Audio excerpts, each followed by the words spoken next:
Now this is my supposed to avocado.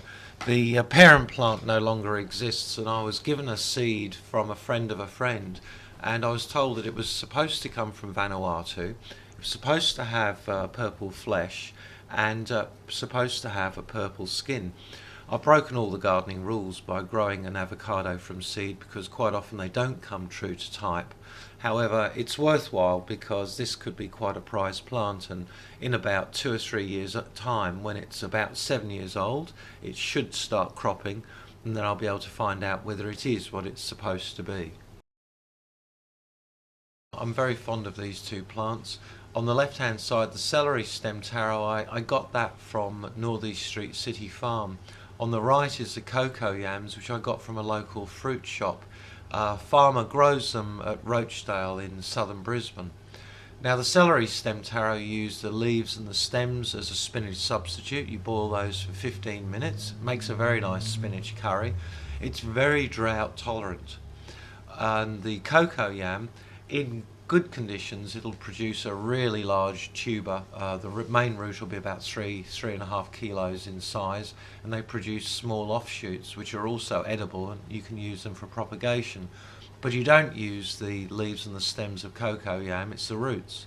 These are two plants which cope with very little water. In fact, I produced a very light crop during this latest drought. It goes to prove that taro relatives don't need to have lashings of water and very rich fertile soil to produce a crop. I like taking photographs of meals before I prepare them. This is all homegrown, rainbow chard, we've got warrigal greens, parsley, ginger, chilli and coriander. This actually reminds me it's a time of year to sow some more coriander. Passion fruit are a very easy plant to crop during drought. This is red Panama and yellow Panama, which came from vines in our garden. We displayed at the Expo some loofahs. The loofah is on the right hand side, simply because a lot of people think that they are some form of sea animal rather than a vegetable which you can grow as a summer vine. Pineapples have been one of our most productive fruits during the drought, and they are definitely climate change winners because they like a warmer climate than Brisbane. So as Brisbane's climate warms, pineapples will become increasingly successful. We grow 5 varieties, one of which we got from Seed Savers, Spanish Red, and the others we've got commercially from fruit shops and from garden centres. It's not all been good news growing food during the drought. Snake beans do like moist soils and they like fertile conditions to grow. I've sown a crop 3 times with the promise of rain, but soils were too dry to actually plant and maintain them. 3 crops have been attempted and 3 times the seedlings have ended up on the compost heap.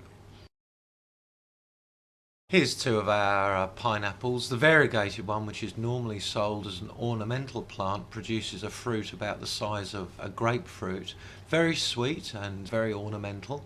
And on the right hand side is Damien, one of the other denizens of Bellis, and he's holding aloft a 3.5 kilo Mariba sweet pineapple. Now this just goes to prove you can't always trust gardening experts, because the pineapples in the back garden were grown to textbook conditions and cropped very well, but the Mariba sweets, which were planted in our never watered front garden and were abandoned basically to their fate, produced the largest and sweetest fruit in 2006. Here's another food preparation shot. The cherry tomatoes were pretty much a disaster in 2006. We had them halfway through cropping and then the rain disappeared, we ran out of water, and we made a decision to rip out the crop.